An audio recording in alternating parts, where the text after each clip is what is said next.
நாடாளுமன்ற மழைக்கால கூட்டத்தொடர் வரும் 20ஆம் தேதி தொடங்கி அடுத்த மாதம் 13ஆம் தேதி வரை நடைபெறும் என நாடாளுமன்ற விவகாரங்களுக்கான துறை அமைச்சர் கிரண் ரிஜிஜூ அறிவித்துள்ளார். நீட் வினாத்தாள் கசிவு, எரிபொருள் விலை உயர்வு, பணவீக்கம் உள்ளிட்ட பல்வேறு பிரச்சினைகளை நாடாளுமன்ற மழைக்கால கூட்டத்தொடரில் எழுப்ப எதிர்க்கட்சிகள் தயாராகி வருகின்றன.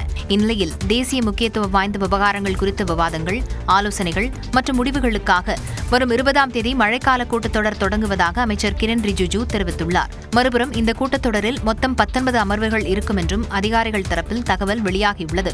அதன்படி மகளிர் இடஒதுக்கீடு மற்றும் தொகுதி வரையறை தொடர்பான 131வது அரசியலமைப்பு திருத்த மசோதாவை மீண்டும் அறிமுகப்படுத்த வாய்ப்புள்ளதாக கூறப்படுகிறது. பிரதமர், முதலமைச்சர்கள் அல்லது அமைச்சர்கள் 30 நாட்களுக்கு மேல் சிறையில் இருந்தால் அவர்கள் தங்கள் பதவியை இழக்க நேரிடும் என்ற புதிய மசோதா கொண்டுவர வாய்ப்புள்ளதாகவும், ஒரே நாடு ஒரே தேர்தல் மசோதா, உச்சநீதிமன்ற நீதிபதிகளின் எண்ணிக்கையை உயர்த்துதல் மற்றும் கார்ப்பரேட் சட்ட சீர்திருத்தங்கள் போன்ற பிற முக்கிய மசோதாக்களும் தாக்கல் செய்யப்படலாம் என்றும் கூறப்படுகிறது. கூட்டத்தொடருக்கு முன்னதாக திரிணாமுல் காங்கிரசின் 20 எம்பிக்கள், உத்தவ் தாக்கரே தலைமையிலான சிவசேனாவின் 6 எம்பிக்கள் கட்சி தாவியது குறித்து சபாநாயகர் முடிவெடுக்கலாம் என தகவல்கள் தெரிவிக்கின்றன.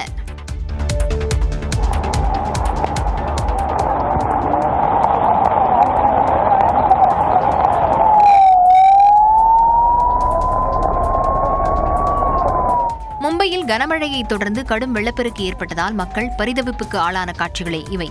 மகாராஷ்டிரா மாநிலத்தில் தென்மேற்கு பருவமழை தீவிரமடைந்திருக்கும் நிலையில் அங்கு பல்வேறு இடங்களில் கனமழை கொட்டித் தீர்த்து வருகிறது. குறிப்பாக மும்பை, தானே, பால்கர் மாவட்டங்களில் சனிக்கிழமை காலை முதல் பலத்த மழை பெய்தது. தொடர் மழையால் சாலைகள், குடியிருப்பு பகுதிகளில் ஆறு போல் வெள்ளம் பெருக்கெடுத்து ஓடியதால் காணும் இடமெல்லாம் வெள்ளக்காடாக காட்சியளித்தது. அந்தேரி சுரங்கப்பாதை முழுவதும் மழைநீர் சூழ்ந்து போக்குவரத்து பாதிக்கப்பட்டது. இருசக்கர வாகனங்கள், கார்கள் உள்ளிட்ட ஏராளமான வாகனங்கள் வெள்ளத்தில் அடித்துச் செல்லப்பட்டன.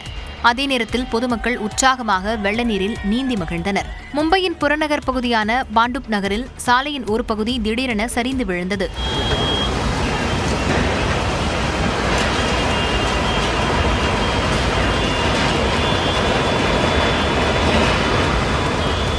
இந்தியா கேட், மெரைன் டிரைவ் பகுதிகளில் கடல் சீற்றத்துடன் காணப்பட்ட நிலையில் பொதுமக்கள் அங்கு புகைப்படம் எடுத்து மகிழ்ந்தனர். மும்பை, தானே, பால்கர் மாவட்டங்களில் மிக கனமழைக்கான ரெட் அலர்ட் விடுக்கப்பட்டிருப்பதால் மக்கள் பாதுகாப்பாக இருக்க அறிவுறுத்தப்பட்டுள்ளது. தென்மேற்கு பருவமழை தீவிரம் காரணமாக வடமாநிலங்களில் கனமழை கொட்டி தீர்த்தது. உத்தராகண்ட் மாநிலம் சமோலி, ருத்ரபிரயாக், அலக்நந்தா, மண்டாகினி உள்ளிட்ட பகுதிகளில் கனமழை கொட்டி தீர்த்தது. அலக்நந்தா ஆற்றில் ஏற்பட்டுள்ள வெள்ளப்பெருக்கால் மக்கள் கடும் அவதிக்குள்ளாகினர். அதேபோல உத்தரப்பிரதேசத்தில் கொட்டி தீர்த்த கனமழையால் புட்டேஸ்வர் உள்ளிட்ட பகுதிகளில் வெள்ளக்காடாக காட்சியளித்தன.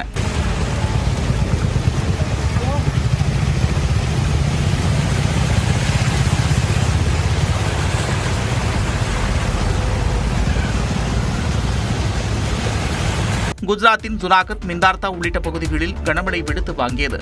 கனமழையால் மக்களின் இயல்பு வாழ்க்கை பாதிக்கப்பட்டுள்ளது. கனமழையில் சிக்கியவர்களை மீட்புப் படையினர் போராடி மீட்டனர்.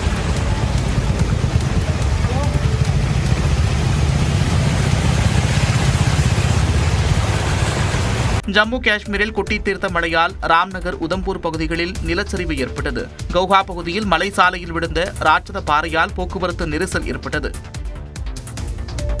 தாவேக அரசுக்கு எதிராக ஆளுநர் ஆர்வி அர்லேக்கரை சந்தித்து திமுக, அதிமுக, பாஜக கட்சிகள் புகார் அளித்துள்ளன. திமுக எம்எல்ஏக்களிடம் தாவேக குதிரை பேரம் நடத்துவதாக RS பாரதி குற்றம் சாட்டியுள்ளார். சென்னை கிண்டியில் உள்ள மக்கள் மாளிகையில் ஆளுநர் அர்லேக்கரை திமுக அமைப்பு செயலாளர் RS பாரதி, சட்டத்துறை இணைச் செயலாளர் பரந்தாமன் உள்ளிட்டோர் சந்தித்து பேசினர். அப்போது தாவேக மீது பல்வேறு குற்றச்சாட்டுகளை முன்வைத்து அவர்கள் ஆளுநரிடம் புகார் மனு அளித்தனர். தொடர்ந்து ஊடகங்களிடம் பேசிய RS பாரதி, திமுக எம்எல்ஏக்களிடம் குதிரை பேரம் நடத்தப்பட்டதாக குற்றம் சாட்டினார். சீனிவாசன், வேப்பநல்லி தொகுதி, நீயும் திமுக இங்க வந்து சேர்ந்துட்டுனா திமுகவே ஒண்ணுமே இல்லைன்னு ஆக்கிடலாம். 50 கோடி ரூபாய் தரோம், உனக்கு நீ என்ன வாரியம் கேட்கறியோ, எதை கூட கேட்கறியோ நாங்கள் தருவோம்னு ஆஃபர் பண்ணியிருக்கார். அதையும் கம்ப்ளைண்ட்ல யார் யார் பேசினாங்கன்றதெல்லாம் கொடுத்துருக்கிறோம். ஆள் பிடிப்பதற்காகவே இன்றைக்கு இந்த ஆட்சி நடந்து கொண்டிருக்கிறதே, ஆக்கப்பூர்வமான பணிகள் எதுவும் செய்ய நடைபெறவில்லை. ஆஸ்டின் அவர்கள் நாகர்கோவிலில் வெற்றி பெற்றார். அவரை இன்ஃப்ளூயன்ஸ் பண்ணி இவ்வளவு அனுபவம் உள்ளவங்களுக்கு எந்த மந்திரி போர்ட்போலியோ கேட்குறீங்களோ அதை கொடுப்பதற்கு நாங்கள் தயாராக இருக்கிறோம். ஆஃபர் பண்ணாங்களா இல்லையா என்பதை யோக்கியமாக, நாணயமாக அவர்கள் இதை மறுக்க வேண்டும். தொடர்ந்து பேசிய அவர், அரசுக்கு தொடர்பில்லாதவர்கள் அமைச்சரவை கூட்டத்தில் பங்கேற்றதாக கூறினார். ஜான் ஆரோக்கியசாமி, விஷ்ணு ரெட்டி ஆகிய 2 பேர் முதலமைச்சர் முன்னிலையிலே அதிகாரிகளுக்கு உத்தரவு போடுகிற ஒரு கேவலமான நிலைமை தமிழ்நாட்டிலே ஏற்பட்டிருக்கிறது. புகார்கள் மீது ஆளுநர் நடவடிக்கை எடுப்பார் என்ற நம்பிக்கை இருப்பதாகவும் RS பாரதி தெரிவித்தார். குதிரை பேரம் நடைபெறாமல் ஆளுநர் தான் காப்பாற்ற வேண்டும் என்று அதிமுக நாடாளுமன்ற உறுப்பினர் இன்பதுரை தெரிவித்துள்ளார். சென்னை கிண்டியில் உள்ள மக்கள் மாளிகையில் ஆளுநர் RV அர்லேக்கரை அதிமுக கொறடா அக்ரி கிருஷ்ணமூர்த்தி, நாடாளுமன்ற உறுப்பினர் இன்பதுரை உள்ளிட்டோர் சந்தித்தனர்.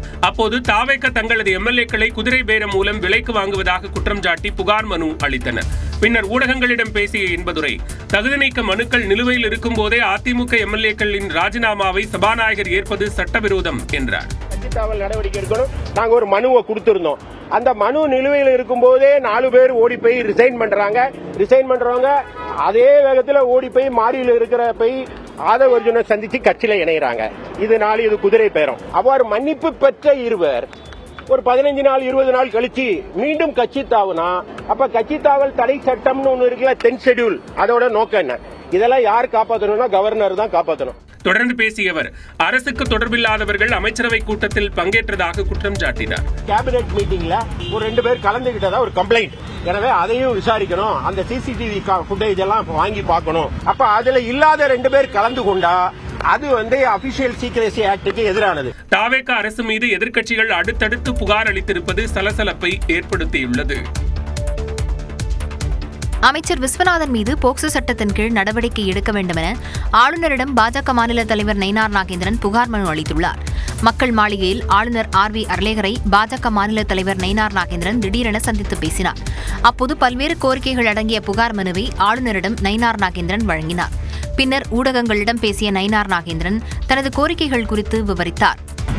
உயர்கல்வித்துறை அமைச்சர் விஸ்வநாதன் அவர்கள் குழந்தைகளுடன் நடந்து கொண்ட விதத்தை பற்றியும் நடந்து முடிந்த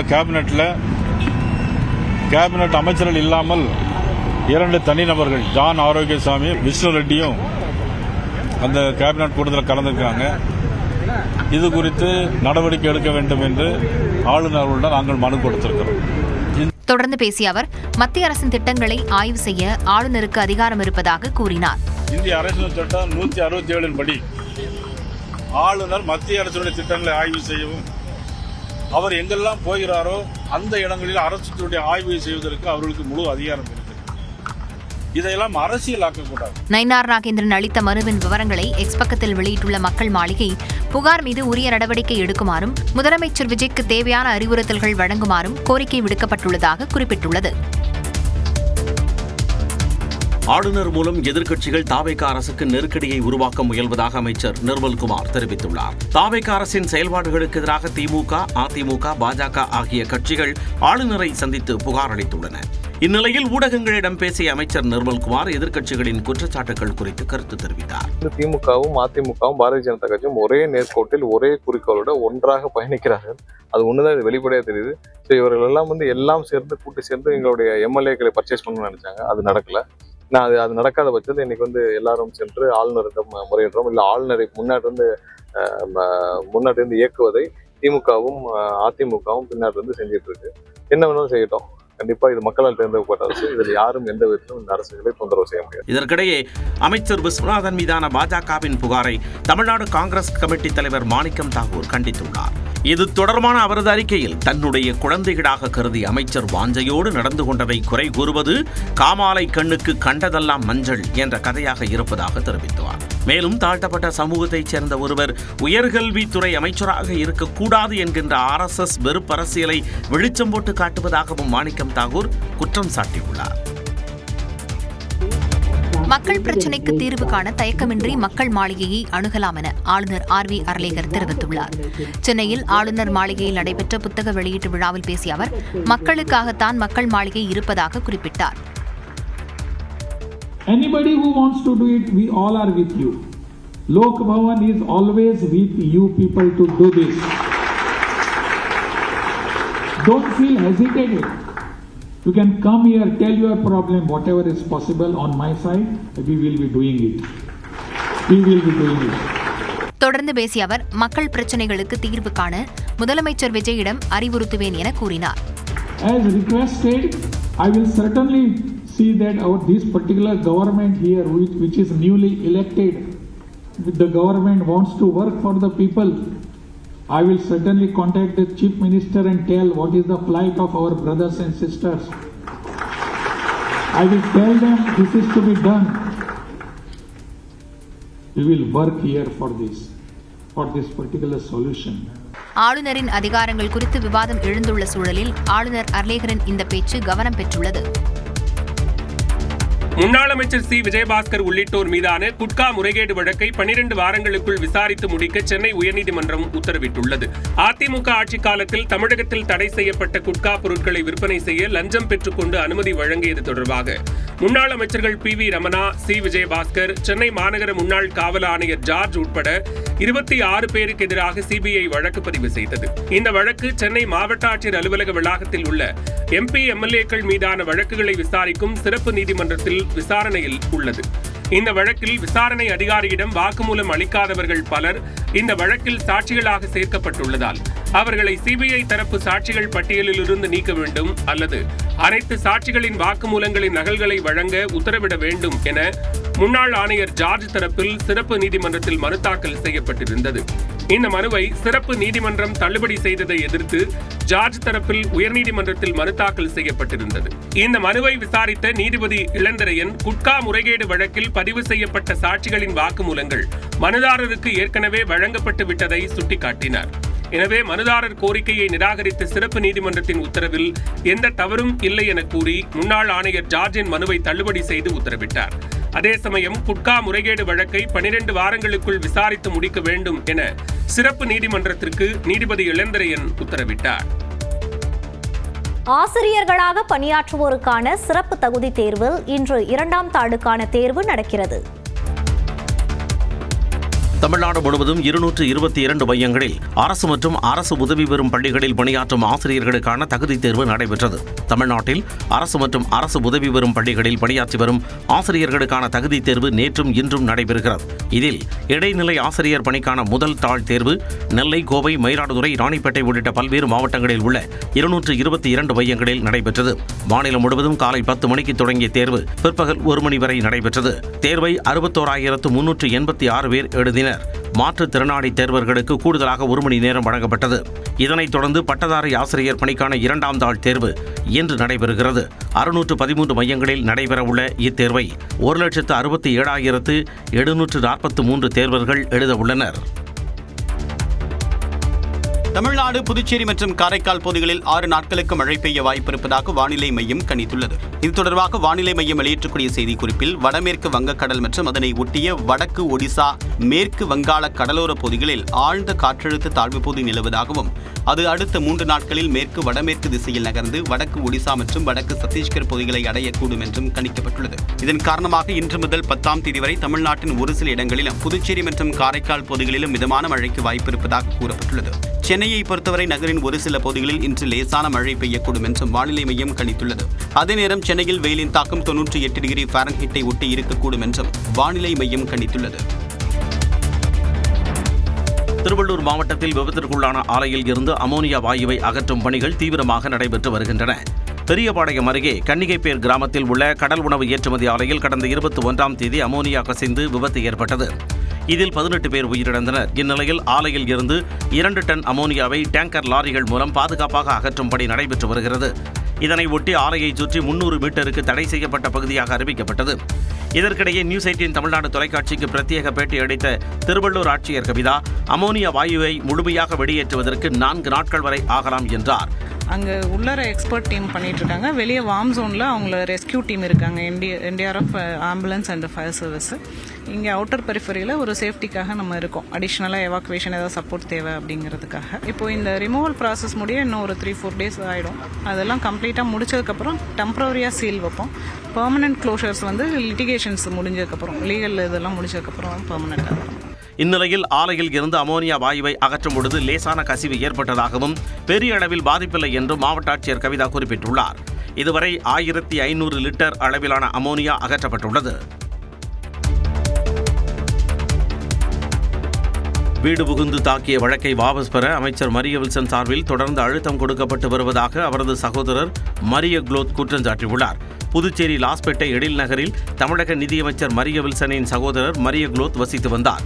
சொத்து தகராறில் கடந்த 2022ஆம் ஆண்டு ஆகஸ்ட் மாதம் 8ஆம் தேதியன்று மரிய குளோத்தின் வீடு புகுந்த அமைச்சர் மரிய வில்சன் உருட்டுக்கட்டையால் தாக்கியதாக புகார் அளிக்கப்பட்டுள்ளது.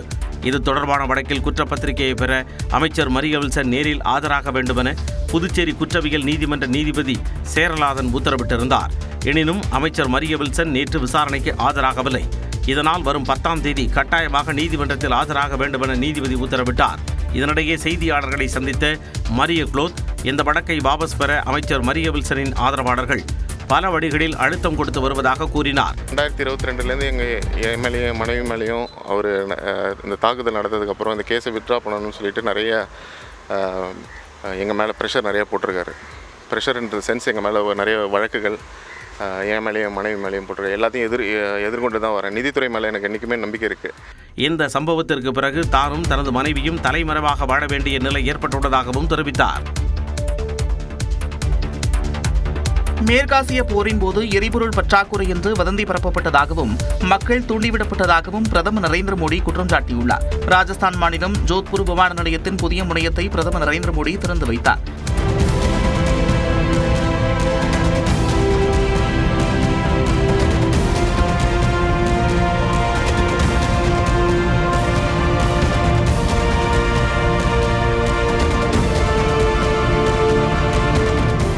தொடர்ந்து பலோத்ரா நகரில் நாட்டின் முதல் பசுமை ஒருங்கிணைந்த எண்ணெய் சுத்திகரிப்பு மற்றும் பெட்ரோகெமிக்கல் வளாகத்தை நாட்டிற்கு அர்ப்பணித்தார். அப்போது பேசிய பிரதமர் நரேந்திர மோடி, எரிசக்தி நெருக்கடியின் போது தொழிற்சாலை பயன்பாட்டிற்கு உற்பத்தி செய்யப்பட்டு வந்த எரிவாயுவுக்கு பதிலாக சமையல் எரிவாயு உற்பத்தி செய்யும்படி சுத்திகரிப்பு ஆலைகளுக்கு உத்தரவிட்டதாக கூறினார்.